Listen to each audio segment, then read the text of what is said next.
ምሩኻትስ ምሩኽ ኢሎም ክፅውዑ ከለዉ ኣብይ ኣሕመድ ዝበሎ እዩ ብጣዕሚ ዘሰሓቐኒ ስለ ዝኾነ እንግደኩም ማርከን የለቀቅናቸው ናቸው እዛ ሂደው እየረበሹ ያሉ ይብል ንመን ይማሪኹ በዓል ብርሃኑ ጁላ ዝመርሕዎ ዓዲ በዓል ባጫ ደበሌ ዝመርሕዎ ዓዲ በዓል ጌታቸው ጉዲና ዝመርሕዎ ዓዲ በዓል ኣለምሸት ደግፌ ዝመርሕዎ ዓዲ ኩሎም ቶም ዝቆፅሮም ምሩኻት እዮም በዓል ኣባዱላ ዝመርሕዎ ዓዲ መን እዩ ዘይተማረኸኡ ዘሎ ትዝበሎ እንተትሰምዕዎ ይደስ ብለን መጀመሪያ ንስማዕ እዩ ች ናቸው አሁን እዛ ሄደው ዋና ተቆርቋሪ ሆነው የትግራይን ህዝብ እያመሱ ያሉት አሁን ዛሬ እዛ ሰላም የሚያውቁ ኃይሎች ሚስቶቻቸው ልጆቻቸው ከፊሉ አዲስ አበባ አብዛኛው ውጭ ሀገር እንዳሉ እናውቃለን ከሁሉ የከፋው አሁን በርካታ የትግራይ ልጆች በጉልበት ታፍሰው ሱዳን ላለው ጦርነት ተሽጠዋል ኦኬ ባይ ዘ ወይ ኣብታ ሕዚ እስካዕ ሕዚ ዝበላ ሓደ ሰለስተ ነገራት ነልዕል ዓይንን ዓቆ ተጋሩ ዓይንን ዓቆ ካሊእ ሰብ ከቕርቦ ከሎ በመሓርኛ ክቐርበልካ ከሎ መሓራይን ተቕሪብዎ ኦሮሞን ተቕሪብዎ ዳምዳም እንዳበልካ ተኸይድ ኣብቲ ናይ ባዕልካ ተካል ክቐርብ ከሎ ኣልባሊ ዝመስለካ ኒዕካ ክላ እዚኣቶም ምሩኻት እንዲኦም ኢልካ ኒዕካ ትገድፎ ትጋገለኻ እስኪ ንርአዮ ንዓሞእቶ ዝኾነ ይኹን ትግራዋይ ይምፃእ እሞ እስኪ ንርአዮ ብትግራዋይ አንደበት ንሕና ተማረኸ ሰብ የብልና ተማረኸ የለን አንዳንድ ምርኮኞች ማርከን የለቀቅናቸው ናቸው እዛ ሂደው እየረበሹን ያሉት ይብል ንመን ይማሪኹ ኣብ ገዛና እንዳሃለና ኣብ መረበቶም እንዳሃለው ኣብ ስልጣኖም ኣፍታት ዝተመደቡላ ናይ ስራሕ ሓላፍነቶም ዘለውሉ እቱ ስረ ምዕጣቕ እኳ ዘይኽእል ዝነበረ ሰራዊት ስረ ዕጢቆም ኣሰልጢኖም ዓዳሓሉ ኢሎም ምስ ገደፍዎ ኣብ ገዛኹም እንዳሃለኹምስ መፅእ ክሕዘኩም እየ ኢሉ ኣብ ገዝኦም እንዳሃለው ውፅኢ ዝቐተሎም ጀጋኑ ገና ዘይወፀ ዘይተኸፈለ ሕነ ዘይተፈደየ ደም ኣሎ ማሪኹ ዝሓዞም ዝለቐቖም ኣብይ ኣሕመድ ግን መን እዮም ብረት ሒዙ እናተዋግአ ዝተማረኸሎ ድዩ ኣብ ስርሖም ዝነበሩ ሰባት ማእኸላይ ኮሚቴ ናይ ሕወሓት ሒዙ ነይሩ መራሕቲ ቢሮኦም እናሃለው ወይ ካብ ቢሮኦም እንታይ እዩ ተኽስኒ ሄልካ ወፂኻ ዝኾነ ቦታ ምስ ተዓቆብካ ሒዝካ ዶ ማሪኸዮ ይበሃል እዩ ስለዚ ይፈልጥዎ እዩ ባይዞ እዩ ሓደ ገፅ በቲ ካሊእ ግን ባዕልና ንሕና እውን ምሩኻት ንብሎም ከምኡ ይብሉ እዮም እኮ ገለገሊኦም እቶም ደናቁር እቶም ናብ ኣብይ ኣሕመድ ገፅ ከይዶም ዘለው ከምኡ ይብልዎም ጌታቸው ምሩኽ ዲና ክንብሎ ሕዚ ባዕሉ እውን ይብል እዩ ኣይተማረኽናን ኢደሃብናን ግን ፅቡቅ ይነበረን ክንማርኽ ነይሩና ዝብለሉ ናይ ጌታቸው ክንሪኦ ኢና ፀኒሕና ንመን እዩ ማሪኹ ለቂቑ ዝብል ክንሪኦ እየ ዝደሊ ምምራኽ እንተኮይኑ ግን ኣየር ወለድ ኢና ኢሎም ካብ ኣየርያ እንዳነጠብና ንወያነ ክንስዕር ኢና ኢሎም ወታደራት ኢና ኢሎም ፈቆዶ ወፃእን ውሽጥን ሰልጢኖም ዝመፁ በዓል ብርሃኑ ጁላ መንእሰይ ትግራይ በቲ ዘመን ካብ ኣየር እውን እንዳቆለበ ክማርኾም ከሎ እዩ ምሩኽ ማለት ናይ ደርጊ መታለቃ ስራለቃ ኮይኖም ተዋጊኦም ክነሽንፍ ኢና ኢሎም ኣትዮም ተኣሲሮም ተታሒዞም ኣብ ብድሆ ኤርትራ ትመስክር በዓል ኣባዱላ ኣብ ክቱን ባዲላን ሒዞም ፋሕኾኽ ኢሎም እዮም ምሩኽ ማለት ንሱ እዩ ምሩኽ ማለት በዓል ኣለምሸት ደግፌ ማለት እዩ ምሩኽ ማለት በዓል ጌታቸው ጉዲና ማለት እዩ ምሩኽ ማለት በዓል ሾማ ኣብደታ ማለት እዩ ብስርቶም ዝመርሑ ዘለው ዝበሃል ብምልኦም እኮ ሕዚ ሾማ ኣብደታ ማለት ናይ ኮማንዶ መራሒ እዩ ዘይተማረኸ ጀነራል የለን ኣብ ኢትዮጵያ መን እዩ ዘይተማረኸ ምሩኻት ዝተገልቢጦም ምሩኻት ኩልና ድዩ ንዓና ተመልከቱ ታሪክ ሃፀይ ዮሃንስ ከመይ ገሩ ምኒልክ ገልቢጥ ወሲድዎ ኩለን ቴክኖሎጂ ዘተኣታተወ ገለመለ ኢሎም ዝዛረቡለን ድሕሪ ሃፀይ ዮሃንስ ዝጀመርዎ ምትእታው ቴክኖሎጂ ምኒልክ ከም ተጀመረ ይዝረብ ንፕሮፌሰር ገላውዲዮስ ሕተትዎም ኣነ ክዛረቡ ሰሚዐዮም እዩ ሓደ መድረኽ ናይ መጀመርያ ጥሕኖ ጣሕኒት መኪና ዘእተው ሃፀይ ዮሃንስ እዮም ኣብ መፅሓፍቲ ትረኽብዎ ምኒልክ እዩ ናይ መጀመርያ ዝኣተወት ኣብ መቐለ ሃፀይ ዮሃንስ እዮም እትየማ ፕሮፌሰር ገላውዲዮስ ኣብ ሓደ መድረኽ ክዛረቡ ሰሚዐዮም ብእዝነይ ሰሚዐዮም ባዕለይ ተሳተፍ ኩሉ መድረኽ እየ ዝብል ዘሎ ከመይ ገይሮም እዮም ታሪክ ናይ ሃፀይ ዮሃንስ ሃፀይ ምኒልክ ክወስድዎ መኪሮም ናይ መለስ ታሪክ ክወስድ በል ይብለሉ ኣዲስ ኣበባ ክብሕ ሒላ ከም ትሕዝ ዝኔትሉ ብሙሉአን እንተን ኣብኣ ዝኔዋ ፎቃት ይኹና ኣብኣ ዝኔዋ ፋብሪካታት ይኹና ካልኦት ይኹና ብሙሉአን ብዘመነ ኢህወደግ ተሰርሐ እንታይ ክወስኸላ ኢሉ ዕምበባ መንገዲ ተኺሉ ኣዲስ ኣበባ እንዴት እንዳደረጋት ኣቢሉ ዜና ይሰርሕ ህዳሴ ግድብ ክወስድ መኪሩ ህዝቢ ትግራይ ብዙሕ ይሰርሓሉን ሚድያታት ትግራይ ብዙሕ ይሰርሑሉን ዝሰርሑሉ ሚድያታት ኢትዮጵያ እዮም እየማ እያየን 85% ደርሶ የተቀበልከው ናይ መለስ 10 ከመይ ጌርካ ትወስድ ተባሂሉ ተዋሪዱ ደጋጊሙ ይዛረብ ናብ በዓል ክወስድ ኣይተኻእለን ሓድሽ ነገር ዝበሃል ብዘመን ኣብይ ኣሕመድ ዝመፀ የለን ምስ ተባሃለ ሕዝናዊ ይኸድ ኣሎ ሕገ መንግስትና ምቕያር በቃ ህዳው ስርዓት ምስርት ሕገ መንግስቲ ቅይር እዩ ቀረባ ወረድ ተወሲኑ እዚ መን እዩ ተማረኸ እንተልኩም ግን ምሩኻት ዝመርሕዋ ዓዲ እንተሃልያ ምሩኻት ዝመርሕዋ ጥራሕ ኣይኮነን ሕጂ እንኮ ዝማርኹ ዘለዉ እዮም ዓዲ እንተሃልያ ኢትዮጵያ እያ ጀጋኑ ትምራሕ ነይራ ጀጋኑ ካብ ጉድጓድ ድኽነት ኣውፅኦማ በተን ዝወፃ በተን ተረኸባ ትካላት ንዕ እንዳሸጡ ከዓ ነዞም ካብ ጉድጓድ ድኽነት ዘውፃ ህዝቢ ዘውፅዋ ጀጋኑ ነዚኦም ክትቃወም እያ ጀሚራ እዚዩ ብደንቢ ኢና ክንሰርሓሉ ዘለና ሓደ እዚ ኣዲስ ኣበባ ህንፃ ቅሚጥካ ኣብ ወፃእ ስድራኻ ቅሚጥካ ገለመለ ዝበሃል ኣዲስ ኣበባ ዘሎ ህንፃኹም ክወርሶ እየ እዩ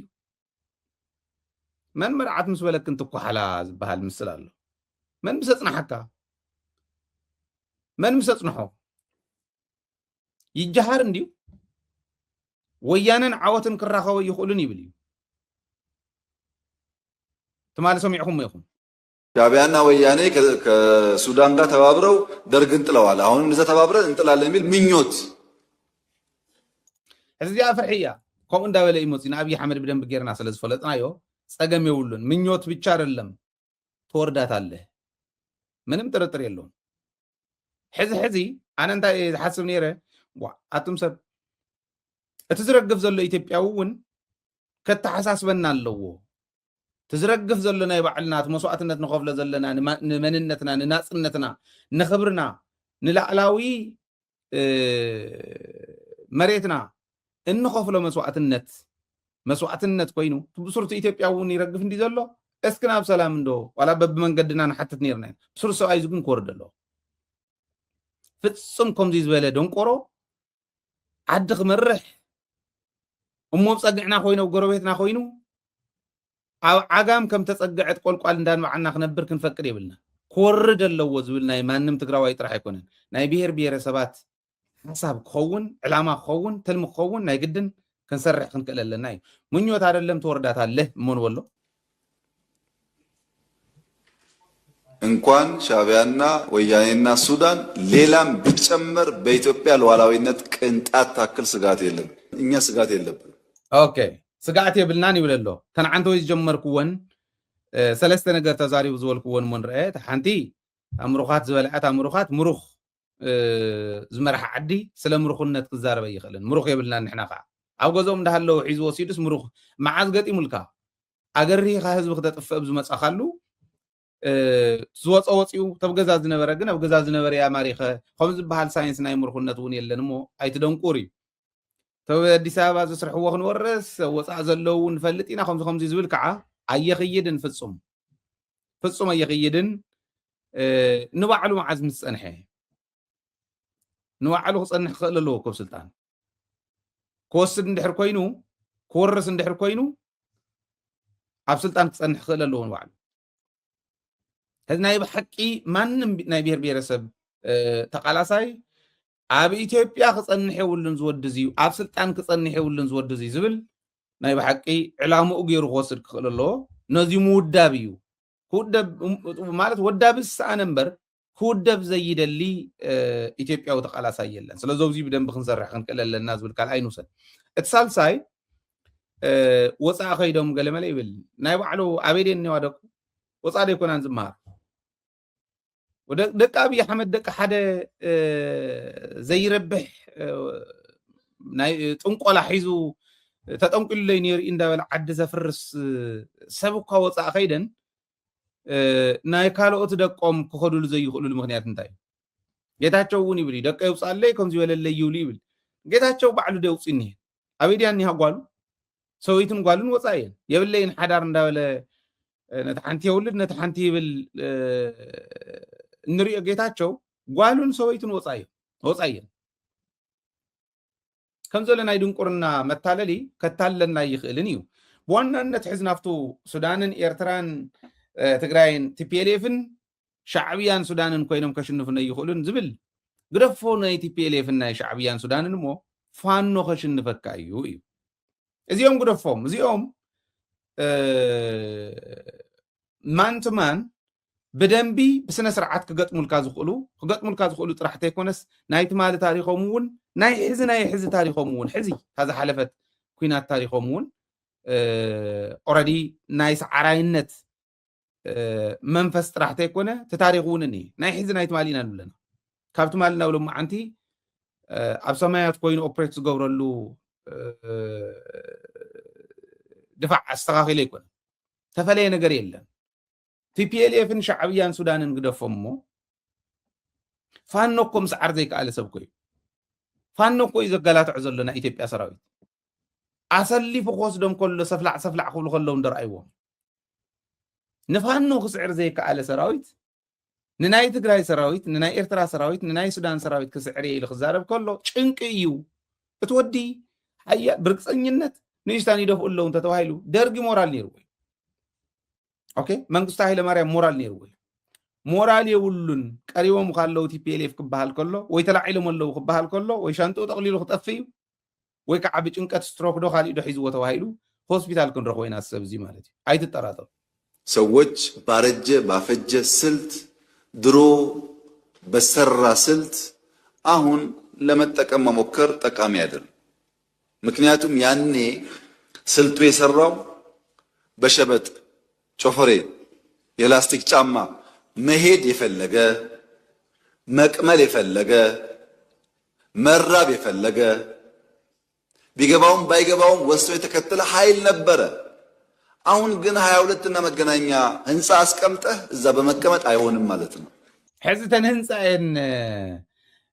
መፈራርሒ ዝጥቀመለን ዘሎ ታይ ማለት ምዃኑ ተተረዲእኩም ህንፃ ኣለኩም ኣብዚዩ ስለዚ ህንፃኹም ክሕዞ ክእል ኣነ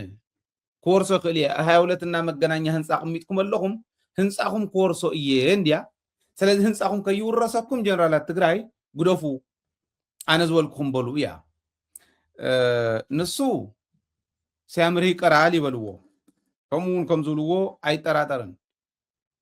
ግን ኣብይ ኣሕመድ እኳ ካብ ሞጀሌ ምንቃስ ወፂኡ እቲ ካብ ካሊእ ካፍቲን ዝመፀ ካብ ሞጀሌ ምንቃስ ወፂኡ ኣብ ጉድጓድ ካብ ምውላድ ኣብ ጫካ ካብ ምውላድ ወፂኡ ቴክኖሎጂ ተዋሪሱ ቴክኖሎጂ ተኣታትዩ ብስነ ስርዓት ዓዲ ምምራሕ ክኢሉ ብናይ ዓለም ደረጃ ክኸይድ ኢሉ እናተዛረበስ እቶም መሰረት ስልጣነ ተጋሩ እቶም ኣኽሱማውያን ኣዶሊሳውያን እቶም ኣብቱ ዘመነ እኒውን ስልጣነ ናይ ስልጣነ ማማ ናይ ስልጣነ ጫፍ በፂሖም ዝነበሩ ንዓለም ስልጣነ ዘምሃሩ እስካዕ የመንን ካሊእን ከይዶም ስዒሮም እንበርኪኾም ድላዮም ገይሮም ዝመፁ ኣኽሱማውያን ተጋሩ ኣጋዕዝያን ኣይኽእሉን ኢሉ ክዛረብ ከሎ ንዘይፈልጥ ክፈርሕ ንዝኽእል ወይ ከዓ ነቲ ተዓሲቡ ኣብ ሕቑፊኡ ኣትዩ ዘሎ ከምስል ይኽእል እዩ ሞጀሌ ነቒሱ ኣውፂኡ ካብ ሞጀሌ ምንቃስ ወፂስ ብረት ናብ ምትኳስ ዘመናውነት ተጎናፂፉ ክመፅእ ከሎ እቶም ዘመናውያን ደቂ ዘመናውያን ናይ ቁማልን ናይ ካሊእን ድላይ ዘለዎም እዮም ክመፁ ኢሉ ክዛረብ ከሎ ጭንቂ እዩ ይባይ ኣብ ፓርላማ ዝኣክል ከምዚ ዓይነት ዘረባ ክዝረብ ከሎ ፓርላማ እኮ መለስ ዝቕመጠሉ ዝነበረ ፓርላማ እዩ ተደራሽ ትርእይዎ ሕዚ ወርልድ ክላስ ዝበሃሉ ኣራእስ ዝቕመጥሉ ዝነበሩ እዩ ወርልድ ክላስ ዝበሃሉ መራሕቲ ዝቕመጥሉ ዝነበሩ እዩ ዝመርሕሉ ዝነበሩ እዩ ከምኡ ዝበለ ዓለም ለኻዊ ስታንዳርድ ዘለዎ ኣናሊሲስ ዝወሃበሉ ዝነበረ ሕቶን መልስን ዝግበረሉ ዝነበረ እቶም ፍሉጣት መራሕቲ ዝቕመጥሉ ዝነበሩ ከምዚ ዝበሉ ናይ ጭንቂ ወንበር መን ከፍ ይወሎ ኢልካ ተጨኒቕካ ከፍ ተብሎም ዝመስሉ መራሕቲ ኢና ኢሎም ከፍ ክብልሉ ከለው ብጣዕሚ ዝሕፍር እዩ ጭንቀቱ እዩ ዝገልጽ ዘሎ ውርደቱ እዩ ዘርእየና ዘሎ ፍርሑ እዩ ዘርእየና ዘሎ ታይት እኳ ናብ ሱዳን ናብ ቲፒኤልኤፍ ናብ ሻዕብያ ትኸይድ እሞ ንፅድቂ ዲዳ ገዲፍዎም ንፋኖ እዚ ኩሉ ብመዓልቲ ኣሽሓት ይቕተሉ ኣለዉ ናይ ኢትዮጵያ ሰራዊት ክቕተሉ ስለ ዝደለዮም ድዩ በዚ ህዝቢ ናይ ዓለም ናይ ምቕናስ ዕላማ ስለ ተዋህቦ ድዩ ደስተን ዘለዎ ቴክኖሎጂ ንፋኖ ይሰርሓን ይስሕታ እየን ወይ ሓዚኑሎም እዩ ንፋኖ ንፅድቂ ፋኖ እኮ እዮም ወዲስ ኣበባ ጥቓ ባዕሉ እውን ኣብቲ ፓርላማ ዝገልጾ ዝነበረ ነገር ነይሩ እናንተ የምታዩት በሶስተኛ በአራተኛ ቀን 4 ቀን 5 ቀን ስንሮጥ ሰው ስናድን ቆይተን አምስተኛ ቀን ሲደርስ አንድ ከተገደለ ተገደለ ሲባል ያን ዜና ሰሙና ሰው እየተገደለ ነው ትላላችሁ እኛ እኮ ስንታድነን ነው የተወሰኑ እየተገደሉብን ያሉ ይብል አበይ አዲስ አበባ ጥቃ ዘሎ ናይ ሴኩሪቲ ጉዳይ ዘይድ ሓነ ምስ ቲፒኤልኤፍ ምስ ሻዕብያ ምስ ሱዳን ክገጥሜ ለነዚህም ይሆናለን ኢትዮጵያዊ እንዳትሸወድ ብሔር ብሔረሰቦች እንዳትሸወዱ በተኛችሁበት ሊያጠፋችሁ ነው ይሄ ሰው እንደዚህ እያለ ያለውና ይሄ በደንብ ማየት ያስፈልጋል ማሰብ ያስፈልጋል ማሰላሰል ያስፈልጋል ይሄ ነው ማድረግ ያለባችሁ የማስበው እንተዘይ ኮይኑ እተሕዝ ዝብለ ዘሎ ሳብ ፓርላማ ዝንገር ነገር አይኮን ኣብተራ እንዳስዋውን ዘይንገር ኣብዚ ገዛ ቅሚጥካ ሞናይ መን ገዛ ወሲድካ ክትነብር ጽባሕ ግዘም ልሶኮይ ሃገር ምስኮነ ተዓዲ ናይ ከለዝ ባህል ክንድዚ ገዛ ወሪስኩም እስከ ዓዝ ኸፍሪዮ ዝነበረ ክንድዚ ዝኣክል ገንዘብ ወሲኽኩም ትኸፍሉ ቢልና ነፍርዶ እምብለይ እንተልኩም በፍንጫኹም ጎቲትና ነምጾ ምንም ጥርጥር የብሉ ትግራዋይ ክሓብር ከሎ ኦኬ ትግራዋይ እንተሓቢሩ ይትረፍዶ ጨቃሉ ከምዚ ዝበሉ ካሊእ እውን ከሽንፍዎ ከምዘይ ይኽእሉ ፍሉጥ እዩ ናፍቲ ሕብረት ከዓ እንመፀለና ኢና ይርድኦ ኣሎ ኢት ህዝብና እቲ በታቲኖሞ ዝኽዱ ብዕላማ በቲኖሞ ኣስተውዕል ትግራዋይ ብዕላማ በቲኖሞ ኻ ይደፉ ንብል ነርና ኢና እቶም በተንቲ ብዕላማ በቲኖም እቶም ሰነፋት ኣብ ውሽጢ ከዓ ግደፉ እንዶ እንተነኣሰ ናይ መንግስቲ ውክልና ዘለዎም ሰባት ይሃልው እንተነኣሰ ውዳበታትና ይፈርሱ ኣለዉ ኣነ ባዕለይ ይብል ነይረ ታንኪ ወረቀት እውን ዘይሃዊኦም ሰዲዶሞም ነቶም ናይ መንግስቲ ተወከልቲ ዝበሃል ይብል ነይረ ታንኪ ወረቀት ይተዋሃቡ ውዳበታትና ስኢሎም እንዳፈረሱ እንዳሃለው ስቕ ተዋሂሉ መንግስቲ እዩ ተስፋ ንኸይትቆርጽ ተስፋ ዘስንቐካ በብግዚኡ ዝውድበካ ንቅድሚት ዘሳግረካ መንግስቲ እዚኣ ክትግበር ኣለዋ እናበልና ክንከድ ከለና ተሰሚዕና እንተንኾን እዚ መመፀን ግን ትማል ወዲቕና ኢና እሞ ባዕልኩም ትፈልጦ ይንብልን ሕዚ ንመለስ ናፍቲ ውዳበ ኮነ ኢሎም ገንዘብ ንኸይወፅእ ናይ መኸተ ገንዘብ ተጣፍዩ እዩ ዝብል ዜና ነዚሖም ልቢ ደልኩም ይኹም ስሩ ተመሊስካ ረኣዮ ትግራዋይ ናይ መኸተ ገንዘብ ተጠፋፍዩ እዩ ኢሎም ነዚሖም ስለዚ ገንዘብ ከየውፅእ እቲ ሰብ ብስግዓት ማለት ከጠፋፍዎ ይኾን እዮም ከምዚ ዝኸውን ተባሂሉ ብዘየለ ተሰብ ክብተን ኮይኑ ውዳበታትና ናይ ህወሓት ውዳበ እንዳበሉ ክፅውዕዎን ጀሚሮም ባዕለ ሰፋ ብርሃ ተንኮለኛታት ያ ኮይኖም ሰውእት ያ ኮይኖምስ ውዳበታት ትግራይ ከፍርስ ከለዉ ይሕሰብዎ በዓል ጌታቸው ሰውእት ኮይኖም ፖለቲከኛታት ኮይኖም በዓል ክንደያ ፖለቲከኛታት ኮይኖም በዓል ጻድቃን ፖለቲካ ትግራይ ናይ ትግራይ ፖለቲካ ተረዲእዎም ናይ ምፍራስ ፖለቲካ ጥራሕን እዮም ዝፈልጡ እዚኣ ሒዞም ትግራዋይ ከፍርስ ጀሚሮም እዚ ጫቕላ እዚኡ ትርእይዎ ዘለኹም ንባዕሉ አዲስ አበባ እኳ ከድሕን ዘይከኣለ ዓቕሙ ትግራዋይ ንምፍራስ ግን ደናቁር ሒዙ ትግራይ ከፍርስ መኪሩ ሕዚ ኣበይ ዳ እሞ ማለት ንዕኦም ዳረገብና ክንነብር ኣይኮነ ኣነ ንዕኦም ክረግም ደልየ ኣይኮነ ኦልሬዲ ንሶም ኣፍሪሶም እዮም ውዳበ ናይ ምፍራስ ዕላማ ተባሂቦ መፍሪሶሞ ውዳበታት ተፍሪሶም እዮም እምነት ንኸይህልዎ እቲ ዳያስፖራን ውሽጢ ዓድን ዘሎ መሪሕነትን ዳያስፖራን ብፍላይ ናይ ምፍልላይ ዕላማ ተባሂቦም ገይሮሞ እዮም እቲ ደቂሱ ዝነበረ እየ ዝወቅስ ኣነ እቲ ፀላኢ ወይ ምስ ፀላኢ ዝወገነ ስርሑ ክሰርሕ ከሎ እቲ ህዝባዊ ወይ ምስ ህዝቡ ዝወገነ ስርሑ ዘይሰርሓሉ ምክንያት እንታይ እዩ ኢልካ ክትሓትት ዘለካ ንዕኦም ዳረገምካ ይትነብር ሕዚ እውን በብኣኸይቡ ኣፍሪሶሙና እንዲኦም ከምዚ ገይሮም እዚአን ክተርፋ ኣለዎን ባህል እያ ትክክል እዮም ገይሮም እዮም 1% ካብ ዘረባና ክሕዛ ክእለ ተረፈ ግን ንምንታይ እንታይ ኢልና ስለዘይሰርሕና የፍርሱና ኣለው ክንብል ከለና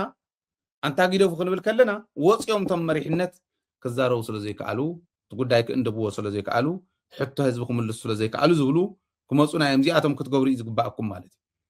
ኣብይ ኣሕመድ ሰብኣይ ኮይኑ ትግራዋይ ከምዚ ዓይነት መፈራርሒ ክገብረሉ ግን ክትሓልም እንተዘይኮይኑ ኣብ ተግባር ክንራኸብ ኢና እዩ ትግራይ ጦርነት እንዲፈጠር ሰፊ ፍላጎት አለ እምቢ ያልንበት ምክንያት ትርፍ የለውም ብለን ተመልከት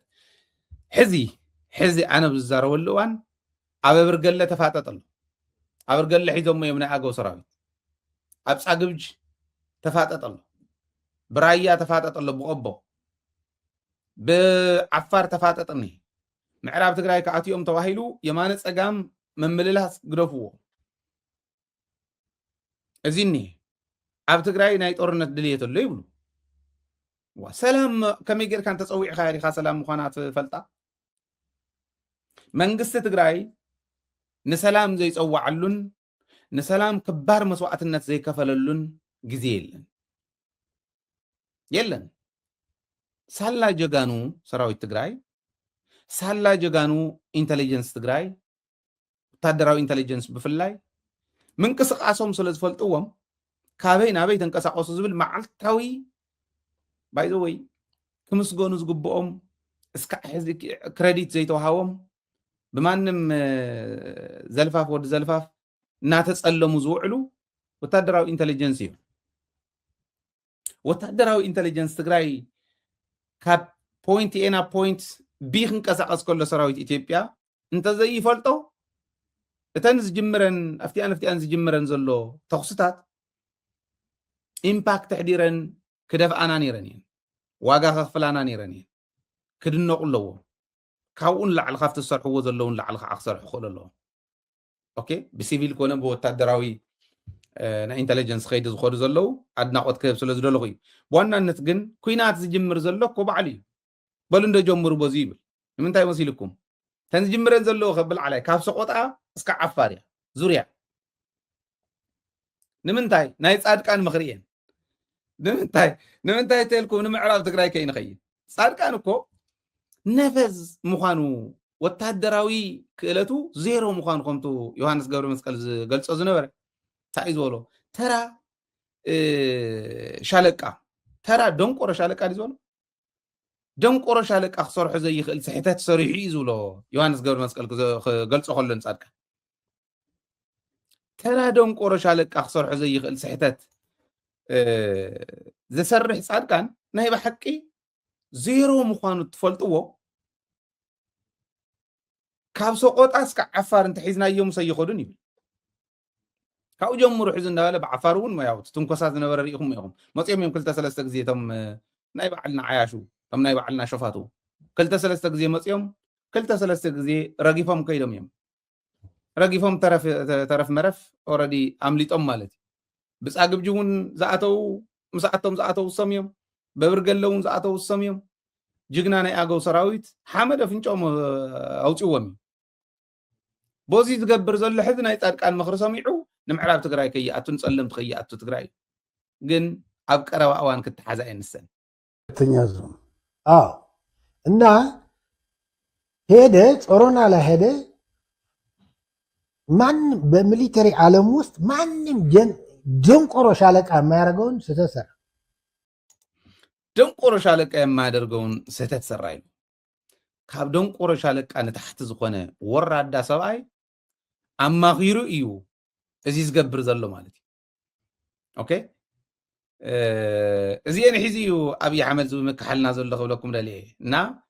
ኣብዚ ገዛ ቅሚጥኩም ኣብ ዓዲ ጦርነት ክንመርሕ ኢና ይተወሊሉ ጀነራላትና ንምፍርራሕ ዝገበረ እዩ ናብ ሱዳን ይሽየጥ ኣለው ዝብሎም መከረኛ ኢትዮጵያዊ ወጣት እዩ ተሸይጡ ኢትዮጵያዊ ወጣት ኣብ ኩምሩክ ሰገር ኩምሩክ ኣብ ቤንሻንጉል ስልጥን ዘሎ ካብ ሕድሕድ ናይ ማሰልጠኛ እንዳወፀ ናይ RSF መጥቀም ዝኸውን ዘሎ መሬት እንተይተረፈ ሂቦም ናይ ባዕሎም መሬት ቤንሻንጉል ሰልጢኖም እንተይተረፈ ዝኸርዎ ዘለው ኢትዮጵያውያን እዮም ተጋሩ ይኮን ትግራዋይ መንእሰይ ንሱዳን ማንም ኣይከደን ከይትታልል ትግራዋይ ከይትታልል ካሊእ ማሕበረሰብ ማንም ኣይከደን ባዕሎም ኩሕዚ ይብሉ ኣለዉ ደመቀ ዘውዱ ንምንታይ ደኣ እሞ 43 ኣውዚኦም ሓጀር ያድኒሃ ንሱዳን ኣይከደትን ይለውፅ እዩ ኦኬ ንሱዳን ከይዳይሉ ጻድቃን ተረፍ ድሮን ኢልዎም ድንቁሮ ዲ ዘሎ ዮሃንስ ገብረ መስቀል ናይ ድንቁርኑ ጫፍ እዩ ተረፍ ድሮን ኢልዎም ትክክል እዩ ድሮን ጨፍጭፋትና እዩ ግን ዋጋ ክኸፍሉ እዮም ጻድቃን እውን ዋጋ ክኸፍል ይትጠራጠሩ ኣብይ ኣሕመድ ጥራሕ ኣይኮነን ተረፍ ድሮን ሲኹኑ ካልእ ሲኹኑ ስጋኣት ኮይኖም ደመቀ ዘውዱ ግን ኣውፅዩ 43 ውዚኣ እኒሃ መዓት ሰራዊት ሒዛ መፅያ ይብል ካበይ ዳኣ እሞ መፅዮም እቸም ድሕሪኦም ከይዱ ዝበሉና የለን ሕና እውን ንፈልጦ ነገር የለን ስለዚ 47 41 42 ዝበሃላ 35 ገለ ዝበሃላ ብላዕላይ እኒዋ በዚ ብጸሊም ወይ ብደብረ ኣባይ ብዓዲ ገብሩ ብዛና ገለታት ገይረን ከኣታናየን ክሰግራየን ነዘን ጸለምትን ምዕራብ ትግራይ ገለ ክሰግራ ተዳልየን እየን 43 ትበሃል ብኤርትራ ጌራ ብሰንበል ጌራ ናብ ኦም ሓጀር ኣትያ ብኦም ሓጀር እያ እኒሃ ዓርሚ ሰብዓ ዝበሃል ብታሕቲ እኒሄ ስለዚ የተኸቢብና ኢና ከወደፊት ደግሞ የቅማን ሰራዊት መተማ አካባቢ አለ ኦኬ ናይ ቅማን ሰራዊት በመተማ አካባቢ እኒሄ ልዕል ኢልካ ከዓሰፈረ መለሰ ዝበሃል በልዓላይ ብቆላ ወገራ ከባቢ እኒሄ ክመፀና እዩ بعدرقاي ከባቢ ክመፀና እዩ ናይ ንላዕላይ ገጽ ሓንቲ ክፍቲ መንገዲ ኣዘላ ተሪልካ ኣብ ፅርግያ ከባቢ ዓሊዞም መሳፍንት ግዛዕ ዝበሃል ዘለዋ ልዕል ኢሉ ግን ናይ ጎጃም ፋኖ እኒሄ ክንሓልፍ እውን ኣይንኽእል ንኽበብ ኢና ዘለና ዝብል ደመቀ ዘውዱ ዘውፅእ ክትክበብ ጥራሕ ኣይኮነን ኣነ እንደውም ተኽኢልኩም ደመቀ ዘውዱ ብኢድ ሓዝዎ እየ ብኢድ እዚ ዝበሃል ዘሎ ስለዚ እዚ ከይትገብር ምግበይ ትበሃል ገዛ ኣለካ ኣውዝ ለካ ገዛ ጆን ትበሃል ገዛ ኣለካ ማሾ ትበሃል ገዛ ኣለካ ድንኩል ትበሃል ገዛ ኣለካ ኣከለት ብታደሰ ትበሃል ገዛ ኣለካ ስለዚ አንቱም ከምዚ ዝበልኩም ገዛኹም ኣብዚኦም ሚጥኩም እንተ መሪሕኩም ኮርሰኩም እየ እንድያ ተመልሳ በፍንጫኻ እዩ ነዚ ትስግእሉ ሓደ ኣቦ ካብ ጸለምቲ ዝመፁ ኣብ ሽረ ጀነራል ታደሰ ኣኪብዎም ገዛ ስለ ዘለካ ንገዛኻ ሓሲብካ ከይትሸጠና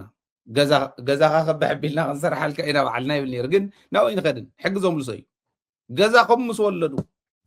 ምስ ናይ ክራይ ወለዱ ጫሕ ኣቢሉ ትሰሙያ በዓል ሙያ ዝበሃል በዓል ሙያ ሕጊ ዝበሃል ትግራዋይ ከምልሶ እዩ እምብለይ እንተ ተባሂሉ ሰራዊት ትግራይ ከምልሶ እዩ ጥራሕ ኣብ ሰራዊትካ ኣብ መንነትካ ኣብ ክብርኻ ኣብ ህዝባዊ ውግንናኻ ምጽናዕ እያ ኦኬ ጥቕሚ ዘለዎ ሰብ ስለዘየለ ይኮነን እስካዕ ሕዚ ከምኡ ንሰርሕ ዘለና እዚ ንሰርሖ ዘለና ማለት እዩ ንሂወትና እውን ስጋኣት ስለዘይኮኑና ኣይኮነን ህይወት ህዝብና ካብ ህይወትና ንላዕሊ ምዃኑ ኣሚንና ኢና ንቃለስ ከምኡ ኢኹም ትቃለሱ ስለዚ እዚ ዝብል ዘሎ ናይ ቆልዓ እያ እዚኣ ናይ ጭንቂ ትበሃል ናይ ጭንቂ እያ ትበሃል እሱ ጥራሕ ኣይኮነን ኢሉ ብዙሓት ከምቱ ትፈልጥዎ ዓመት ፖለቲካል ፓርቲ ሆኖ አንጋፋ ፓርቲ ሆኖ ወጣቱን ትውልድ ማመን ካልቻለ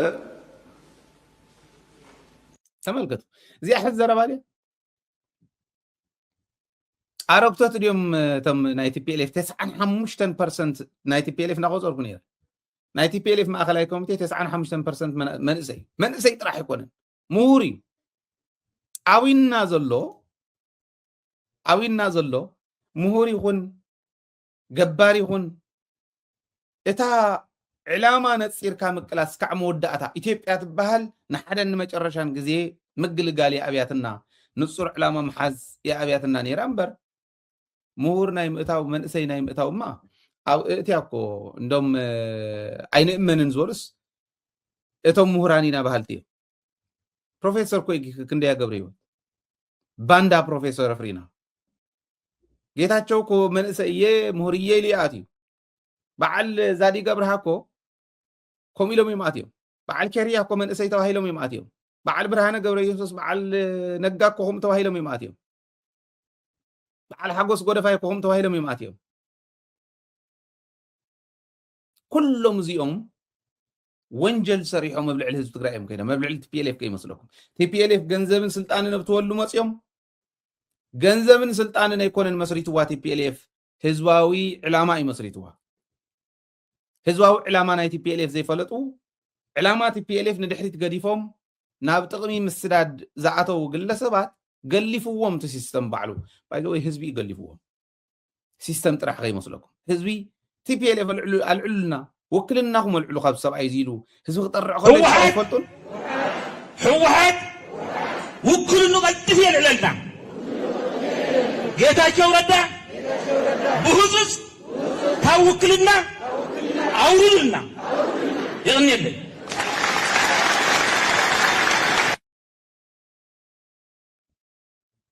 ቲፒኤልኤፍ እንደውም ተገዲደ እያ አልዒላቶም ነቶም ዘለዓለት ሕዚ ንጌታቸው ረዳ ኣነ ኣሚነዮ ስለ ዝነበርኩ ጌታቸው ረዳ ኣነ ክሰርሓለ ኢለ ኣሚነ ስለ ዝነበርኩ ጌታቸው ንክሰርሕ ንክቕፅል ስለዘይገበረተና ዲዳት እኒኣ ቲፒኤልኤፍ እንተበለ ኣብይ ኣሕመድ እንታይ እሞ ክገርመና እንታይ ክገርመኒ ኦፍኮርስ ትኽክል እያ ገይራ ጌታቸው ረዳማ ዘንጊዓ ክንደይ ዲና ተኸኺልና ኣሎትም ሰብ ተስታውሱ ዶ ኣብዚ ሚድያ እዚ ለይትን ቀትርን ኢና ሰሪሕና ባይዘወይ ለይትን ቀትርን ቲፒኤልኤፍ አልዕሉ ውክልናኹም ቲፒኤልኤፍ ተጠንቀቁ ካብ ካድረታት ቲፒኤልኤፍ ንላዕሊ ኮት እዚ ሚድያ ዝተቃሊሱ በሊልና እንደውም ኣብ የሙና እዮም ነይሩ ተሲስተም ክነፅጎም ነዞም ሰባት እዚኦም ግድን እዩ ነይሩ ሕስታ እዩ ዝብለና ዘሎ ንንጌታቸው እንተዘይኣሚና መንእሰይ እንተዘይኣሚና ክትልወጥ ኣይትኽእልን ኒው ብለድ ኒው ጀነሬሽን ኒው ግዛዕ ምዛዕ እናበለ ይዛረብ ኪሳራ በፍጹም አትጠብቁ ድልና ቲፒኤልኤፍ አራምባና ቆቦ ናቸው አትጠራጠር ድልና ቲፒኤልኤፍ የአንድ ሳንቲም ሁለት ገጽታ ናቸው ምንም ጥርጥር የለውም ድልና ቲፒኤልኤፍ የአንድ ሳንቲም ሁለት ገጽታ ናቸው ኦኬ ለምን ቲፒኤልኤፍ እንደውም የድል ፓርቲ መሆኑ የምታየው ሁለተኛ ታሪክ ሊሰራ ነው እኔ እንደውም ካሁን በኋላ ማለት ሓደ ግዜ ታይና ንብል ነርና አቱም ሰብ ኣነ ይብል ነረ ጥራሕተ ይኮነ ይምኩር ነረ ዋላ ቲፒኤልኤፍ ኣብዎም እንተኮይኑ ባዕሎም እውን ኮሚኒኬት ይገብሩና ስለ ዝነበሩ ሰላም ይሓይሽ ንብል ነርና ኢና ሰላም ይሓይሽ ሕጂ እውን ሰላም ክመፅእ ዝኽእል ግን ሰብዚ ካብታ ዝኒሄዋ ፖዚሽን ክፀሓር ክኽእል ኣሎ ብዕሉግ ምዃኑ መንግስቱ ፍቅሪ ሃገር ነይሩ ወይ ፍቅሪ ሃገር ነይሩ ወይ ሞራል እውን ነይሩ ወይ ባይዞ ናይ መራሒ ሞራል ነይሩ ወይ መንግስቱ መሃይምነት የጥቂዕዎ እምበር ካልኩሌሽን ዘርእዮ ፅቡቅ ኣማኻሪ ተዝረክብ ነይሩ ዝሓሸ እዩ ነይሩ መንግስቱ እኮ ረድኤት እውን የቱ ነይሩ እዩ ባይዞ ወይ ተነኣሰ 360 ዲግሪ ንህዝቢ ትግራይ ኣይዓፀውን ባዕሉ እዩ ዝጭፍጭፍ ነይሩ እምበር ረድኤት ክመፅእ ከሎስ ይሕልፍ ነይሩ ኣብ ረድኤት ቲፒኤልኤፍን መንግስቱን ተስማዕምዕሉ እንተነይሩ ኣብ ረድኤት እዩ ነይሩ ይብሉ እዮም መራሕትና እውን ይብሉ እዮም ቶም ጆጋኖ እዚዩ ኣብ ጥቃይ ዘለዉ እንተጋደልቲ ነበር ሰብዚ እኮ ካብ ኩሉ ንላዕሊ ናይ ድንቁርና ጫፍ መለክዕ ምዃኑ ደንቆሮ ይምራሕካ እዩ መለስ እውን ኢልዎ ነይሩ ዘርጊ ናብ ስልጣን ክወፅእ ከሎ ይትመከራ እምበር ዘርጊ ክህልዩ ኩሉ ግዜ ኢሉ ከም ዝበለ ዘርጊ የለን ዘርጊ እንተዘይተሓፂቡ ካብቲ ሲስተም ክኾነ ይኽእል ዋላ ንፅቡቅ ጉርብትና እውን ክኾነና ይኽእል ስለዚ ሕዚ እንታይ ክኾን ዘለዎ ኣብይ ኣሕመድ ዝበሃል ሰብ ትሕዝት እኒሄ ብልፅግና ዝበሃል ስርዓት ካብ ኢትዮጵያ ተሓፂቡ ንኸይድ ምስ ብሄር ብሄረሰባት ሓቢርካ ምቅላስ ደይመደይ እንብለሉ ነገር የለን ክኾን ዘለዎ እዚ ንክኸውን ንሕና ባዕልና ከምዚ ክንገብር ኣብ እከለ ጎቦ ብደብረ ታቦር ጎቦ ገዛዕ ምዛዕ ኣይኮነን ፋኖ ይኣኽሎ ይንዑ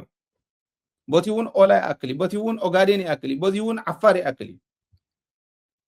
ቤንሻንጉል በዚ ዘለዎ ጋምቤላ ብዘለዎ ኮይኖም ይኣኽሉ እዮም ሲዳማ ከምኡ ነዚኦም ብደንቢ ስረ ምዕጣቕ የድሊ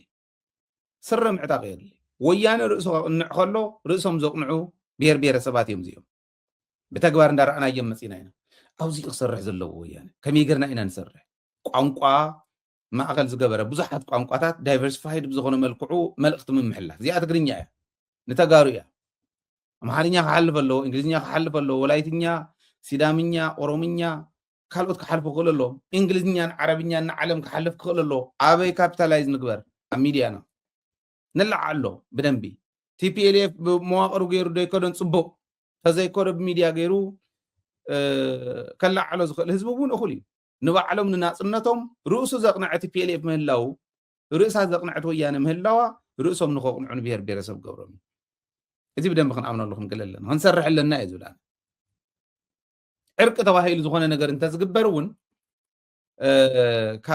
جبرة كخام مسحتار ندحريت سبل سبي يكون نسبزي المستوى على القدلي كت سحر اللو إذا لنا كت سحر اللو شراش مخنياتو نريال لنا أقوم ولكن حاول عليه استقرار إنها تشفر كانت تنبري خازل العالم كا زيو الرمبان نقبو منكم مخانم بتكباركم ريامينا بزغنا خوينا جن تزولا زولو بدن بستوعي الكاميرا أي يكاليو يدلونيو نحنا كميديا كنقورن نخلو اتعزز ولا زولو خيو ميديا نملا حزب إثيوبيا إذا سبزي سكعزها هلو سلام كم زي هلو سرعة زي سكعزها هلو سوشيال فابريك ناتبتات أسا خمز خيد ما قاس حزام يمزو تصوز الله إذا بدن ببقانكم مردع يدل مالدي كم زولا سرعات كسقانا يغل حزي كم تمالي يكون نايت التراترو سقعت ون كنسقي قبلنا كم تمالي يكون كم تمالي يكون حستد علينا لنا سراويت لنا طرح يكون حق زرعي وحزي نوعلو قبل نعا قبل يكون of course permanent يكون قام صلان قوامي فتاوني لنا بوليتيك عالم قلبس قبل غليو ناي غزيه غدايا عبيدنا تشبطنا يا بموبايل كاريا هناي غزيه غداي تردينا داي سرحنا نصبق تناي غزيه غداي زي تردانا فززز ديبلنا كن غداينا غدين سعر سزخامن غدا قديمنا نعو كسرحالو زلو كسرحالو زود زي خصدف كغللو بقى ازي انت زيلكا لوط يلن مغنياتو عد زغبر يكونن حبير كازنا بر يكونن اتحساسوهم ጭራሽ كمزي دي حزي برلمان قريب واحد مرحس تحدث ولا زلو دي خبل زلو نعنا حد شو يكونن مغنياتو كطفيهم كتلقسيهم مدتات كلقساين غزاو تققاصلي مناسي قتل يوميلنا قتيلنا جن حمد لحسنا وانت لعلنا حموخش تخوني ام توهالو كيم تم TPLF حزي الرمبانا قبزو زلو TPLF حموخش تيم ديولنا دلنا TPLF ياند سانتي ሁለት ገጽታ ባይሆን ኑሮ አሁን ስለ TPLF ምን ለምን ታወራለህ ዱቄት ይሆን አይደል እንዴ የታለ ዱቄቱ አሁን እንደውም ተመልሶ ምን መጥረቢያ ነው የሆነው መጥረቢያ ይልዎ ኦኬ ካብ ሕሩጭስ ናብ መጥረብ ተቀይሮም ናፋስ ተቀይሮም TPLF زولة إذا يفلتن كتمال زولة زنبرن لهم زولة زلون كستوعل زي غل سبي كاب حروج نفاس نبلحي استغير مخان TPLF نقرنا ذل كدوكيت ودمت ربيانت كتغيره من ياكل قراጭ መሆኑ ለጠላው ለጠላቱ የህዝቡ ጠላት እንዴት ማስገበር እንደሚችል እንዴት ማንበርከክ እንደሚችል በተግባር እየነገርከን ነው ይሄ ነው መነገር ያለበት አብይ አህመድ ከሰምዑ ዘለው እዚ ስለዚህ በፕሮፓጋንዳ ዝኸይድ ነገር የለን በዘረባ ዝኸይድ ነገር የለን አዘፍ ዘብዙሉ ሰባት አሰልፊ ትክክል መቶ ሊባል በሚቻል ደረጃ የሰላም ስምምነቱ ደጋፊ ነው ግን የሰላም ስምምነቱ ጥቅሜን አደጋ ላይ ይጥላል ብሎ ያሰበ የወንጀለኞች ስብስብ ግን አሁንም ወጣትን እያስገደደ ሌላ ዙር ጦርነት ውስጥ ካልገባሁ ያለ ቀረርቶ የሚያሰማበት ሁኔታ ነው ያለው አስገድዶ ሰራዊት ውስጥ ማስገባት እኮ ድርብርብ ወንጀል ነው ማስገደዱ ብቻ ሳይሆን ብዙዎቹ የሚለቀሙት ወጣቶች ናቸው ከእድሜ ከ16 ከ17 የማይበልጡ ወጣቶች ናቸው ህፃናትን ነው ያሰልፍ ያለው ዓለም አቀፍ ማህበረሰብ ይሄን ነገር ማወገዝ መቻል አለበት ምን ጥያቄ የለውም ግን ዋናው የዓለም አቀፍ ማህበረሰብ ተጽዕኖ አይመስለኝም ከሁሉም በላይ የትግራይ ወጣት ነው በዚህ ጉዳይ ላይ ጠንካራ አቋም በግልጽ እያየን ነው። ሬዚስት ያደርጋል። በኃይል ለመያዝ በሚደረጉ እንቅስቃሴዎች በሚቻለው ደረጃ ይመክታል። ግን በተደራጀ መልኩ መካሄድ መቻል አለበት። እዚኦም ሒዚ ጌታቸው አሚን አብይ አሕመድ ዝጀሃር በዓል ጌታቸው ሒዚ ዝጀሃር ጠቕመይ ሲኢነ ኢሉ ዝሓስብ ፓርቲ ዝሓስብ ጉጅለ እዩ ሰላም ከይመጽእ ዝገብር ዘሎ እምበር ህዝቢ ትግራይ ሰላም ይደሊ ይብል። ጥቕሚ እኮ ዝረክብ ሕወሓት ሰላም ከሉ ከሎ እዩ። ስልጣን ዝህልዎ ሕወሓት ሰላም ከሉ ከሎ እዩ። ካብ ሕወሓት ንላዕሊ ካሊእ ክምረፅ ዝኽእል ፓርቲ ከም ዘየለ ሕወሓት እውን ህዝቢ ትግራይ እውን ይፈልጡ እዮም። ብደንቢ ጌርና ንርድኦ ኢና። ሕወሓት ክትጥቀም እንተኮይና ሰላም ክህሉ ኣለዎ። ክትጥቀም እንተኮይነ ሰላም ክህሉ ኣለዎ ወይ ለኣ ሰላም እንዳበለት ተውፅእ ዘላ ፅባሕ ፅባሕ መንግስቲ ትግራይ ከምኡ ዘውፅእ ዘሎ ንሱ እዩ። ኣብ ውሽጢ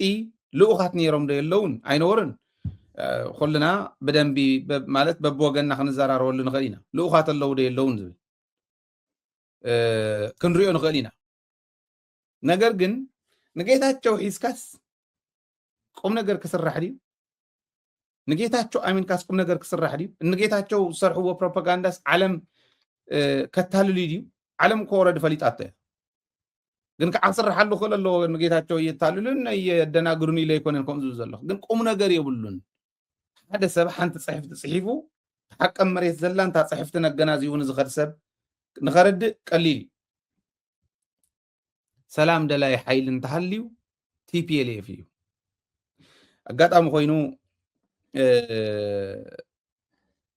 ነቲ ናይ ጌታቸው ግብሪ እከን ናይ ኣብዪ ኣሕመድ ግብሪ እከን ብዘቃልዕ መንገዲ ግደይ ዘርኣፅዮን ዝሕለፎ መልእኽቲ ኣሎ። ምስ ኣንከር ሚድያ ቀሪቡ ግደይ ዘርኣፅዮን ዝሕለፎ መልእኽቲ ክነግረኩም። ግደይ ዘርኣፅዮን እኳ ዝተመሊሱ ናብ መስመሩ ኣትዩ ትግራዋይ ኣብ ፀገም ኣብ ሕማቕ ግዜ ፀረ ህዝቡ ዝኾነ ነገር ክመፅእ ከሎ ሓቢሩ ከም ዝቃለስ መርኣያ እዩ። ግደይ ዘርኣፅዮን መምፅኡ ሓደ ዓብዪ ነገር እዩ። ኣድናቆት እውን ክህብደሊ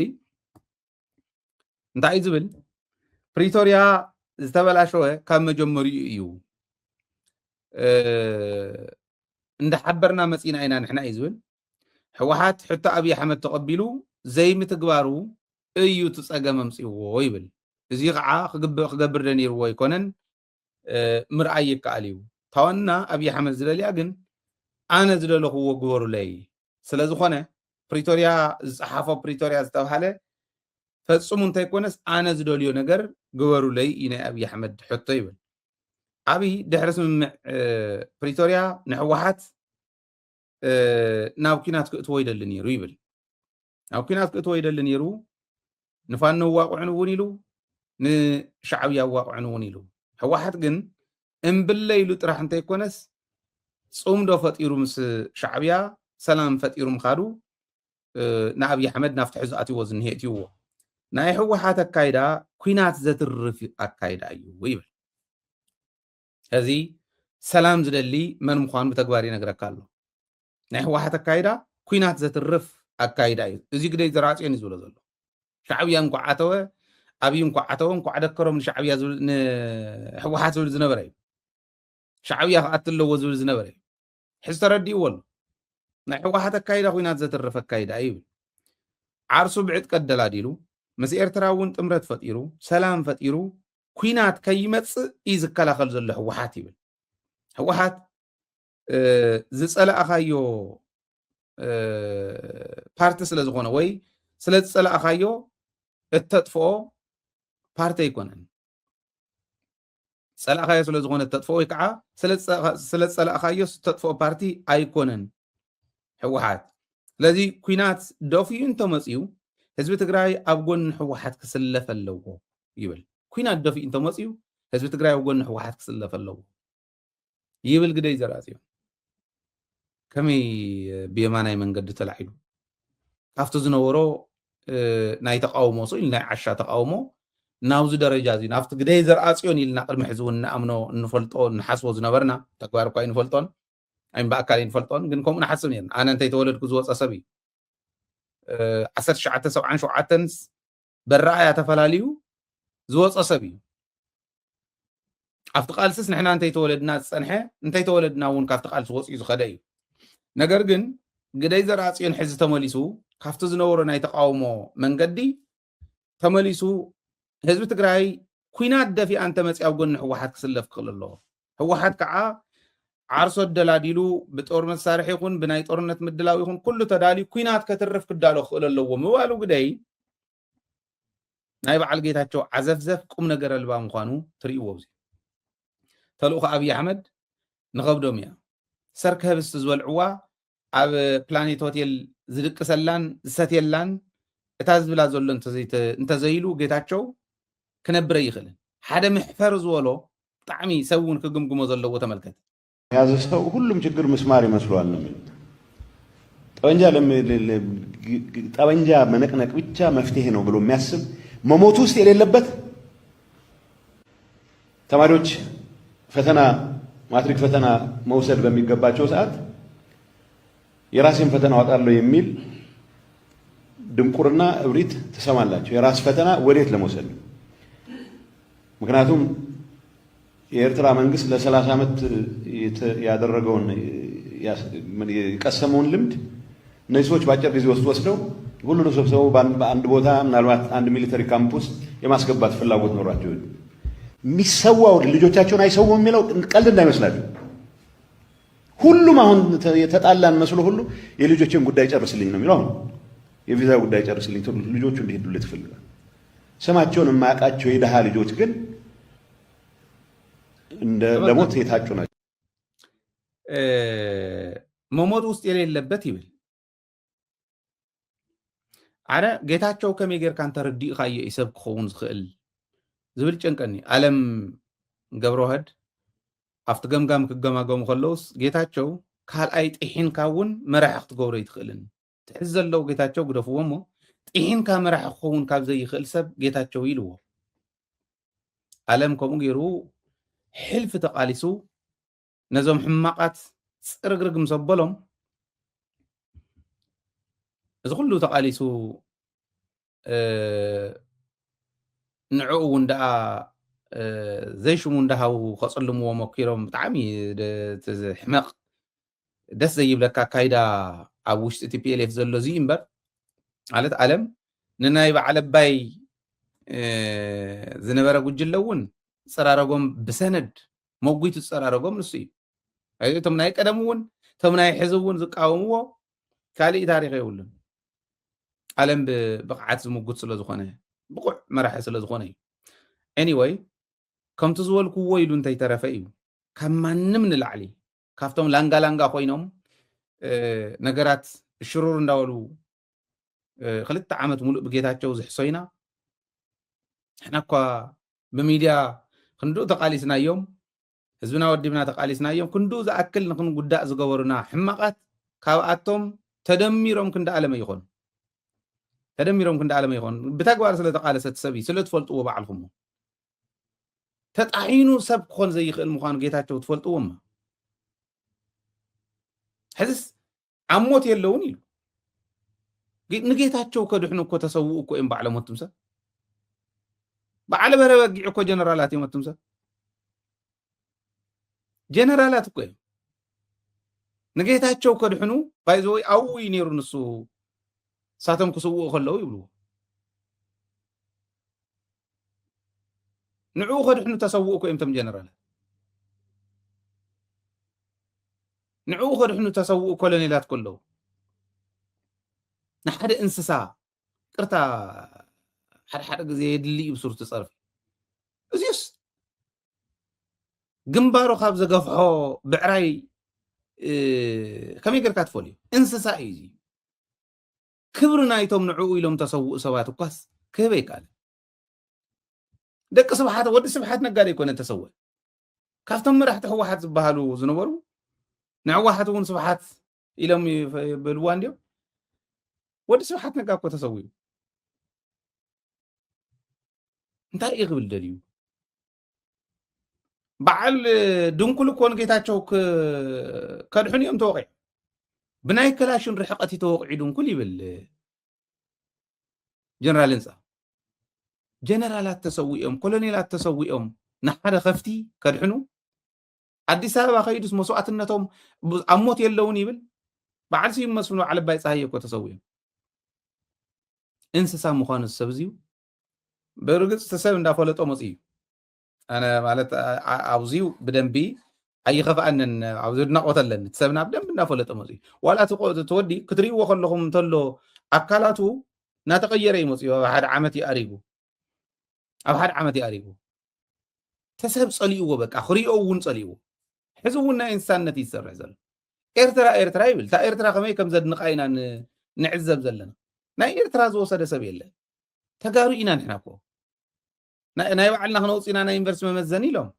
ኣይርዶን ንሱ ደንቆሮ እምበር ናበይ ክወስድዎም እዮም እንተይሉ ናፍተን ኣብ ትግራይ ዘለዋ ዩኒቨርሲታት ይወስድዎን ኣብ ትሕቲ ፌደራል እንድየን እንተይሉ ፌደራል ባጀት እስካዕ ዝመደበ ክንከዲና ክኽልክል ከሎ ክንዓፁ ኢና ቀሊል እኮ እዩ ሂወቶም ኣብ ሕቶ ምልክት ስለተኣቱ እንጀራ ጌታቸው ረዳ ኣብ ሕቶ ምልክት ስለተኣቱ ግን ከምቲ ሕዚ ድስኩሮ ዘሎ ድስኩር ይድስኩሮ ኣሎ ኣብ ሕቶ ምልክት ያኸዳቱ ምክንያቱ ትግራይ ቆሪፅ ኣለኹ ድሕሪ ሕዚ ኢላ መሬትና ሙንሓስ ክትርእይዎ ኢኹም ሽዑ እንታይ ከም ዝኸውን መሬት ትግራይ እንተተታሒዙ ኢትዮጵያ ቦቱ ትኸዶ ዘለና ይደናቁር ኣካይዳ እንተኸይዳ መሬት ትግራይ መሓዝ ጥራሕ እያ ታትታ ተቐርስቴ ድሕሪኡ ኸ ተዓፁ ኣየር ክልልካ ተዓፁ ናይ መሬት መንገድካ ተዓፁ ኬላታትካ ትገብር ዓድኻ ትሕሉ ዓድኻ ትዕቢ ሃገርካ ትምስርት ሶማሊላንድ እኮ ዩኒቨርሲታት ኣለዋ ሶማሊያ ኣፅዲቃትላ ድያ ሕዚ ሃገርነታ ኦረዲ እንዳረጋገፀት ትኸደላ ኣፅዲቃትላ ይኮነት ንሃና ከዓ ቀሊል እዩ ሱዳን ሃገር እያ ኤርትራ ሃገር እያ ካልኦት ውናታትን ኣላይስ ሃገራት እየን 3-4 ሃገራት ምስ ኣፅደቃልካ ኣሜሪካ እንታይ ከም ትብል ሽዑ ክትሪኣ ኢኻ ኢትዮጵያ እውን ዘድልያ ምስ ትግራይ ፅቡቅ ጉርብትና ብሰናይ መንገዲ ብሰላማዊ መንገዲ ምስናይ እምበር ከምቲ ሕዚ ትኸዶ ዘላ ዓጀውጀው ኣይኮነን ኣየዋፅን እያ ከምኡ ኣየዋፅን ስለዚ ናይ ጌታቸው ቅልብሉ እንጀራ ይቁረፀን ኣሎ እዩ ኣብኣ ኮይኖም ትግራይ ኩናት ክትነብር ዝደልዩ ሰባት እንተሃልዮም በዓል ጌታቸው እዩ ትግራይ ኩናት ክትነብር እዮም ዝደልዩዋ ንምንታይ እንጀራ ጎመዶም ኣብ ናይ ትግራይ ኩናት ዝተመስረተት እያ ትግራይ ኩናት ተዚሃላ ጌታቸው እንታይ የድልዮ ናይ ጌታቸው ድጋፍ ንምንታይ የድልዮ ኣብይ ኣሕመድ ንትግራይ ኩናት ሒዝካ ምቕፃል ኮያ ናይ ጌታቸው ድጋፍ ተድልዮ ከምቲ ሕዚ ዝዕዝፎ ዘሎ ክዕዝፈሉ ኮይኑ ጌታቸው ዘድልዮ ትማል እንታይ ይብል ነይሩ ሎሙ እንታይ ይብል ኣሎ ዘይፈልጥ ኣብይ ኣሕመድ ትማል ዝብልዎ ዝነበሩን ሎሙ ዝብልዎ ዝነበሩን ኣገጣጢሞም ናታቶም ታሪክ ኣካይዱ መንገዱ በዚ ኢሎም ክፈልጡ ዘይኽእሉ ደናቁር ይዝክብ ጌታቸው ራእይዎ ትማሊ ሰላም እንኳን ጉዳዩን ብንጨርሰው እና ሰራዊት በሰላም እንኳን ጉዳዩን ብንጨርሰው ፍጹም አያትም መቀለን ሊያያት አይችልም ምን ሊሰራ ይመጣል በወንጀል መጠየቅ ያለበት ሰራዊት ነው ከተረፈ ማለት ነው ትግራይን መልሼ እቆጣጠራለሁ በ10 ቀን ሲሰሙት በደጋፊዎቹ ለምን እስከ መቼ እንደሚነቁ ይገባኝ አይችልም ያለፉት 3 ወራት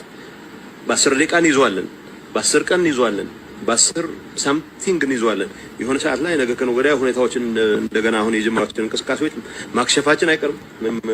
የሚያጠራጥር ነገር የለውም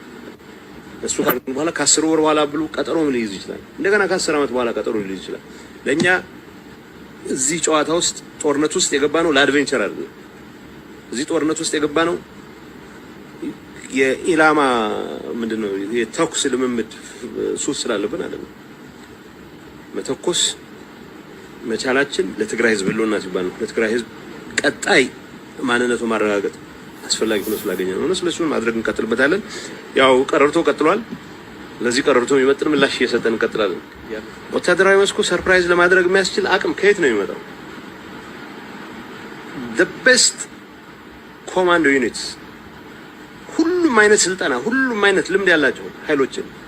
ከደመሰስም በኋላ በየሰፈሩ ተደናግሮ ተምታቶ ተረት ተነግሮት የጥላሁን ዘፈን አዲስ ለሚወጡ ዘፈኖች አሉ አገር የሚሉ ዘፈኖች ከህዝብ ጋር ምንም ግንኙነት የላቸው እነዚህን ሰምቶ የተሰባሰበ ብዙ የሚፈጥሩት ነገር የለም አይደለም نحن ሳይዳን ወልኔና አብይ አህመድ ለሱዳንና ቲፒኤልኤፍ ሻዕቢያ ብቻ አይደለም ለሌላም ቢጨመር እንዴት እንደምናደርገው እናያለን ከልከሎ ከየት ማያመጡ ምንም የላቸውም ያላቸው አለን የሚሉት የመደምሰስ ሁኔታ በተግባር ያረጋገጥን ስለሆነን ያልነው ጦርነት የምንገባው ለአድቬንቸር አይደለም ያልነው። አሁን ጌታቸው የትላንቱ ጌታቸው ረስቶ የአሁኑ ጌታቸው የተገዛ ቢሆንም ትላንት የተናገራቸው መልሶ እንዲሰማ እንጋብዘው። ኣብ ጭንቅለና ትክክል እዩ፣ ኣብ ፀበባ ኣለና ትክክል እዩ፣ ጉድኣት ኣሎ ትክክል እዩ፣ ግን ክበርህ እዩ ንሓደ ንመጨረሻን ግዜ እዚ ኢና ክንኣምን ዘለና ንሓደ ንመጨረሻን ግዜ ዝበርሃሉ መንገዲ ኢና ሒዝና ተኸቲልና ንኸድ ዘለና